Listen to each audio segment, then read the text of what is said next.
नमस्कार दोस्तों, मैं शिवरतन पांडे आपका पुनः स्वागत करता हूं महर्षि पाराशर एस्ट्रो ज्योतिष में।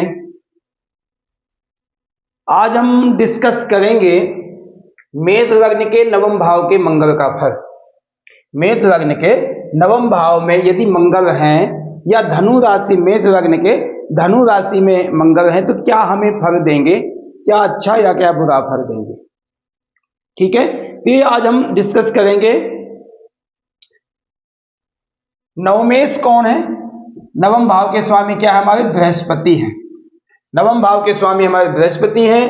लग्नेश और अष्टमेश होकर के मंगल हमारे नवम भाव में बैठे। ठीक है, मंगल कहाँ के स्वामी? मेष और वृश्चिक राशि के स्वामी हैं। मंगल जब धनु राशि में जाते तो मूलंच पूर्वाषाढ़ा उत्तरापादे धनु, मूला पूर्वाषाढ़ा उत्तराषाढ़ा, ये 3 नक्षत्रों से गुजरते हुए हमारे धनु राशि में प्रवेश करते हैं। मूला 4 चरण होंगे तो 13-20 अंश तक, पूर्वाषाढ़ा 26-20 तक, उत्तराषाढ़ा 30 तक, यानी 0 से 13-20 तक मूला, 13-20 से लेकर के 26-24 तक पूर्वाषाढ़ा और 26-24 से 30 अंश तक उत्तराषाढ़ा नक्षत्र होंगे। इसके जो कारक हैं हमारे खुद बृहस्पति देवता हैं। दृष्टि जो मंगल की हमारी है 4, 7, 8 होंगी, तो आज की हमारी दृष्टि होंगी 1, 2, 3, 4 द्वादश भाव को देखेंगे, 5, 6, 7 तृतीय भाव को देखेंगे और अष्टम दृष्टि हमारी नीच दृष्टि सुख भाव को डालेंगे। सुख भाव को हमारे मंगल अष्टम दृष्टि डालेंगे। मूला नक्षत्र के स्वामी हो गए केतु, पूर्वाषाढ़ा नक्षत्र के हो गए हमारे शुक्र और उत्तराषाढ़ा नक्षत्र के हमारे हो गए सूर्य और नीच और उच्च राशि हमारी कर्क और मकर है मंगल की। तो जो आज खुद नीच राशि को देखेंगे उसका हम प्रभाव देखते हैं, क्या हम डिस्कस करते हैं इसमें। यहां उच्च राशि ये भी हो गई, मगर उसका आज का विशेषकर प्रभाव हमारा नीच दृष्टि का होगा। ठीक है, ये हमारा कंप्लीट हो गया। मंगल और बृहस्पति, नवम भाव के स्वामी बृहस्पति और बैठे कौन है? मंगल। मंगल यदि बृहस्पति के साथ बैठे हैं तो अच्छी मित्रता है, अच्छे मित्र है, दोनों अच्छी बनती है इनकी दोनों की आपस में, विचारों में कोई मतभेद नहीं है, एक जैसे सामान्य मत विचार। अब हम देखते हैं कि नवम भाव से हम क्या क्या विचार करते हैं। नवम भाव से यदि मंगल हमारे आते तो हम क्या क्या विचार करेंगे। नवम भाव से हमारा भाग्य भाव है, सबसे फेमस है कि नवम भाव हमारा जो भाग्य है, हमारा कितना भाग्य हमारा साथ देगा। ठीक, उसमें हम तपो धार्मिक कार्य, तपोवन में परमात्मा का नाम लेने में यदि नवम भाव के स्वामी की स्थिति अच्छी है तो ऐसा व्यक्ति धार्मिक होगा ही होगा। यदि कोई पापी ग्रहों की दृष्टि नहीं है तो ऐसा व्यक्ति नवम भाव के साथ मंगल यदि बैठा है तो वहां अमंगल नहीं होने देगा, मंगल ही कार्य करने देगा, अच्छे शुभ काम करेगा। धर्म विद्या, यहां पर आप ध्यान देना, प्राइमरी, ठीक है, यहां पर जो आपको मिलेगी शिक्षा जो मिलेगी तो क्या कहते हैं डिग्री तक आदमी मिल जाएगी। यहां जो है ये मास्टरी तो यहां भी दे सकते हैं, मगर यहां जो रिसर्च में चले जाएंगे, कोई एक सब्जेक्ट के माहिर हो जाएंगे, जैसे पीएचडी आदि हो गए, एमफिल आदि हो गए, ऐसे सब्जेक्ट में यहां से विद्या प्राप्त होती है। ठीक, तो नवम भाव से हम विद्या भी प्राप्त कराते हैं और धार्मिक विद्या विशेषकर ज्यादा, धार्मिक विद्या ज्यादा। यदि किसी भी धर्म के संबंधित यदि कोई लेक्चर देने वाला व्यक्ति होवे तो आप देखना कि अच्छा यदि बोल रहा है, अच्छा ज्ञानवान है तो उसका नवम भाव अच्छा होगा, नवम भाव की स्थिति बहुत अच्छी होगी, तो ही ऐसे वक्ता बन जाता है व्यक्ति। आप यही नहीं कर सकते धर्म से ही संबंधित, किसी चीज से संबंधित आप रखोगे।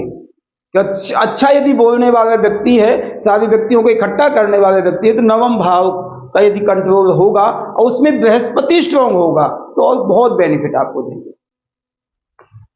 तीर्थ यात्रा, प्रवास, तीर्थों में रहने वाले, जैसे हरिद्वार, बनारस, इलाहाबाद, अयोध्या जी, वृंदावन, कहीं भी किसी भी अपने धार्मिक स्थान में, किसी भी धर्म से अपने धार्मिक स्थान में प्रवास करने की ज्यादा कोशिश करते हैं ऐसे व्यक्ति जिनका बृहस्पति अच्छा होवे, क्योंकि उनको ऐसे कामों में रुचि बहुत होती है, ऐसे कामों में रुचि बहुत, इंटरेस्ट बहुत होगा धर्म काल में। यात्राएं यहाँ से हम विदेश यात्रा की बात करते हैं, हाँ यहाँ से हम धार्मिक यात्रा की बात करते हैं, लॉन्ग टाइम की, लॉन्ग दूर यानी लंबी दूर यात्राएं का विचार करते हैं। तो हम नवम भाव से यदि बृहस्पति बहुत अच्छे हैं तो धार्मिक यात्राओं से इंटरेस्ट बहुत ज्यादा होगा। दानवीर, दान आदि करने में बहुत ज्यादा, एग्जाम्पल किसी बेटी की शादी है, किसी बच्चा कोई गरीब का बच्चा है, पढ़ने में लायक है, तो ऐसा व्यक्ति बहुत हेल्पफुल व्यक्ति होगा। ऐसे व्यक्ति बहुत ज्यादा सपोर्ट करने के, क्योंकि नम्रता और परोपकार बहुत ज्यादा ऐसे व्यक्तियों को होता है। भाग्योदय ऐसे व्यक्तियों का बहुत जल्दी उठ जाता, निकल जाता, क्योंकि दान आदि करने, पहले ही अच्छे कर्म करके, जब भी तो भाग्य से अच्छा सॉलिड बना है। कुछ स्थिति हम कहते हैं पूर्व भाग्योदय की हैं, पूर्व जन्म के कर्म जो हम दान पुण्य पाठ पूजा कर्म आदि करके आते हैं, तो हमारे नवम दसम एकादश द्वितीय ये सब अपने आप ऑटोमेटिकली बन जाते हैं जन्म में। यही तो कहते हैं कि माता पिता के कर्म से पुत्र अच्छा खाता पीता फल भोगता है। तो वह माता पिता के कोई ऐसे कर्म हैं कि आपको अच्छे ग्रहों की स्थिति मिलती है।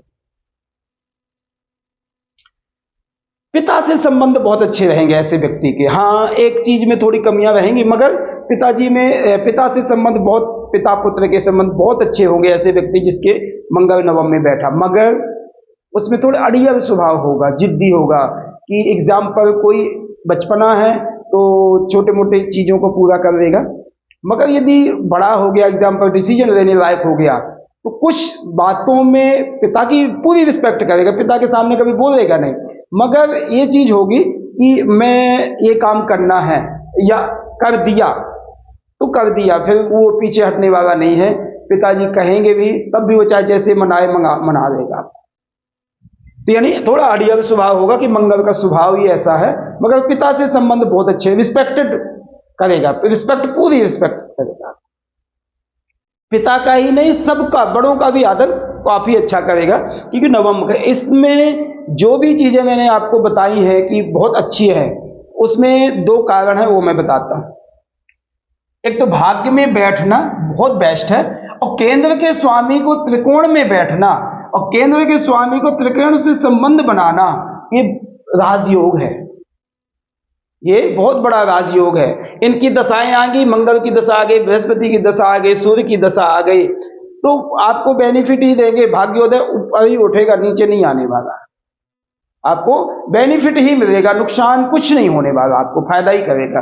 क्योंकि भाग्येश और लग्नेश का संबंध अच्छा, अष्टमेश का भी संबंध है, मगर लग्नेश का संबंध अच्छा बन जाएगा, उससे आपको पावर मिलेगी।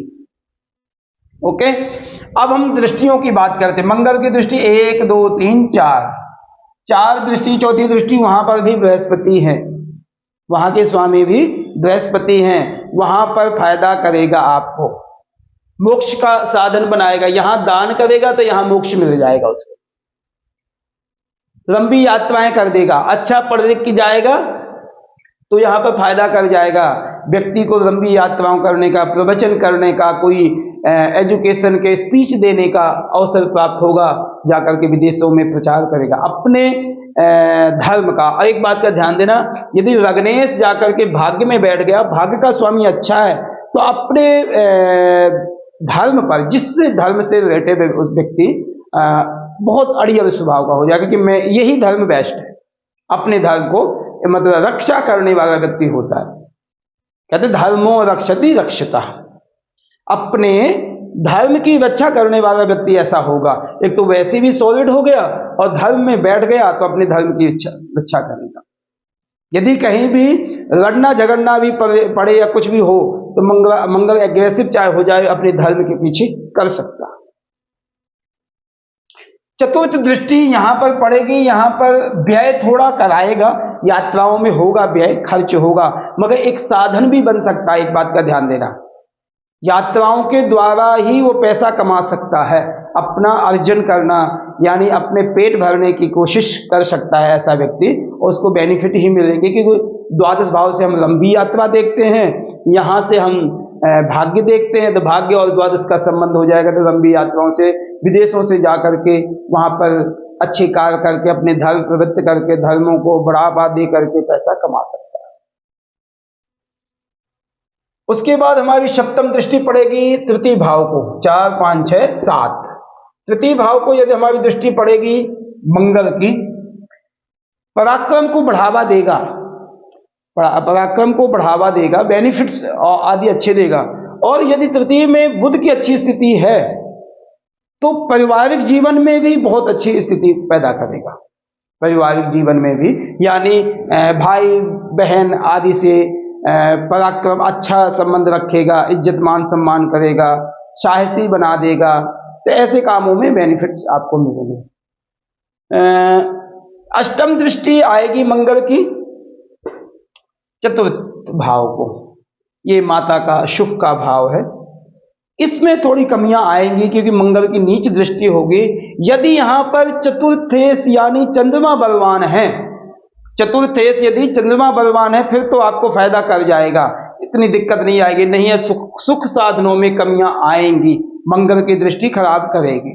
या बृहस्पति की अच्छी स्थिति आ गई तो यहाँ उच्च राशि है बृहस्पति की, तो वो संबंध स्थान संबंध बन सकते हैं, अच्छे बन जाएंगे कि आपके दृष्टि संबंध है उनका स्थान में बैठ गए तो वो फायदा कर जाएगा। मगर यदि चंद्रमा बृहस्पति कमजोर है तो मंगल यहाँ पर सुखों में कमियां देगा, वाहन आदि में चोट आदि आएगी, एक्सीडेंट आदि होंगे, माता को स्वास्थ्य ठीक नहीं रहेगा, ये सब चीजों में दिक्कत मंगल देगा अष्टम दृष्टि डालने से। ठीक, यदि राहु केतु का प्रभाव यहां पर पड़ता है मगर इतना इफेक्ट नहीं पड़ेगा क्योंकि बृहस्पति खुद कंट्रोल करने वाले हैं। यदि केतु यहां पर आ गए, एग्जाम्पल केतु की उच्च राशि है, मंगल वहां पर बैठे हैं, तो ऐसे व्यक्ति को और भी बढ़ावा देगा केतु, और भी बढ़ावा, अपने धर्म पे एक रिसर्च करने वाला व्यक्ति बन जाएगा और अपने इंडिया में ही नहीं, देशों में नहीं, विदेशों में जाकर के प्रचार करने वाला व्यक्ति होगा और बहुत सॉलिड होगा। उस व्यक्ति को देखने को और सुनने के लिए आएंगे लोग, नवम यदि केतु आ गए, क्योंकि यहाँ बृहस्पति सॉलिड होंगे, मंगल भी साथ में बैठ जाएगा तो एनर्जी भी देगा, और ऐसे व्यक्ति को एनर्जी भी चाहिए तो मंगल एनर्जी भी यहाँ पर हमें प्रदान करेगा। अब हम नक्षत्रों की बात करें, यदि मंगल मूला नक्षत्र में है, 13-20 तक है, तो मूला नक्षत्र में होंगे। मूला के स्वामी हमारे केतु हो गए। केतु से संबंध यदि नवम भाव में मंगल का है तो मैं अभी ही बात की है आपसे, ये आपको संबंध अच्छे फायदे ही करेंगे। एक डॉक्टर बना देता है, मेडिकल रिसर्च में काम कर सकते हो आप, मेडिकल से संबंधित कोई लेक्चरर बन सकते हो, कोई साइंस का लेक्चरर बन सकते हो अच्छे, वो आपको केतु यहां पर प्रदान करेंगे। इस राशि में केतु नुकसान नहीं कर सकते आपको, इस राशि में बिल्कुल भी नुकसान नहीं करेंगे। यानी मूला नक्षत्र के यदि मंगल है तो बेनिफिट्स आपको मिलेंगे। मंगल यदि पूर्वाषाढ़ा नक्षत्र यानी 13-20 से 26-40 के बीच में पूर्वाषाढ़ा नक्षत्र में है तो पूर्वाषाढ़ा के स्वामी क्या है, शुक्र हो गए। शुक्र हमारे कहाँ के स्वामी, द्वितीय और सप्तम के स्वामी हैं। संबंध अच्छे रखेंगे। थोड़ा बहुत दिक्कत यदि आएगी पूर्वाषाढ़ा में, स्त्री सप्तम भाव को बिगाड़ेंगे, यानी पति पत्नी के संबंधों में थोड़ा सा बिगाड़ पैदा करेंगे, क्योंकि शुक्र उतनी अच्छी मित्रता नहीं है। और शुक्र की अच्छी स्थिति है तो ठीक रह जाएगा, यदि नीच आदि हो गए तो मंगल और खराब करेंगे, आप उस चीज को और थोड़ा खराबी देंगे। मंगल का काम ही है थोड़ा सप्तम भाव को बिगाड़ना। उसके बाद यदि सप्तमेश भी कमजोर हो गया, छठे चले गए या अष्टम में चले गए, अष्टम में चले गए तो ठीक रह जाएगा क्योंकि मंगल का स्थान संबंध हो जाएगा दोनों का आपस में। मगर यदि यहां चले गए तो थोड़ी खराबी आएगी। यदि उत्तराषाढ़ा में नक्षत्र में है मंगल यानी 26-40 से लेकर 30 अंश तक, उत्तराषाढ़ा नक्षत्र के स्वामी हमारे क्या हो गए, सूर्य देवता हो गए। सूर्य मंगल से बहुत बेनिफिट देंगे क्योंकि केंद्र त्रिकोण में बैठे हैं। एग्जाम्पल बहुत बेनिफिट्स देंगे आपको, एनर्जी देंगे, विद्या आदि बुद्धि आदि में और आगे आगे बढ़ावा देंगे और फायदा करेंगे आपको। तो कहने का मतलब यह है, यदि मंगल सूर्य से संबंध रखते बहुत अच्छा, बृहस्पति तो 100 गुना अच्छा है ही है। मंगल खुद लग्नेश होकर के यहाँ बैठे बहुत बेनिफिट है। शनि का भी संबंध बृहस्पति से ठीक ठाक है, मंगल भी उतना ज्यादा नुकसान नहीं करेंगे। यानी सारे ग्रहों की स्थिति, हाँ चंद्रमा यदि अच्छे सॉलिड है तो अपने घर को बचा जाएंगे क्योंकि मंगल की दृष्टि थोड़ा खराब करती है। ठीक है। बुध जो है, बुध अच्छा फायदा करेंगे। यदि बुध के संबंध बनते हैं तृतीय भाव में तो और बेनिफिट्स आपको देंगे, पराक्रम को और बढ़ावा देंगे, पारिवारिक जीवन को यानी भाई बहन से संबंध बहुत अच्छे बनाए, नान के संबंध, मामा पक्ष से संबंध, अच्छे संबंध बनाएंगे। तो मंगल वहां सॉलिड बैठा है और ऑल ओवर सारे ग्रहों को सपोर्ट ही कर रहा, कोई नुकसान नहीं कर रहा, न किसी से पीड़ित इतने ज्यादा हो गए, तो फायदे ही होंगे। यहाँ पर धार्मिक यात्राएं कराएंगे, अच्छे भाग्योदय होंगे, फायदा करेंगे आपको, इन चीजों से आपको फायदा है। क्योंकि इस भाव के स्वामी भी कारक बृहस्पति ही हैं, बृहस्पति सॉलिड है, मित्र क्षेत्र में बैठे हैं, भाग्योदय में कोई दिक्कत नहीं है, कोई परेशानी आपको नहीं है, बेनिफिट्स आपको मिलेंगे। ठीक, ये हमारा हुआ मेष लग्न के नवम भाव के मंगल का फल। ऑलमोस्ट सब कुछ अच्छा है, इसमें कोई खराबी मेरे को हिसाब से नहीं, बहुत ज्यादा खराबी है। यदि चंद्रमा अच्छे हैं तो ये चतुर्थ भाव भी अच्छा हो जाएगा।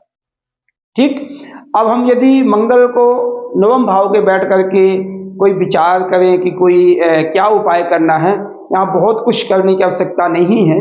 आप ऐसा करें कि नवम भाव को ही सॉलिड बनाएं।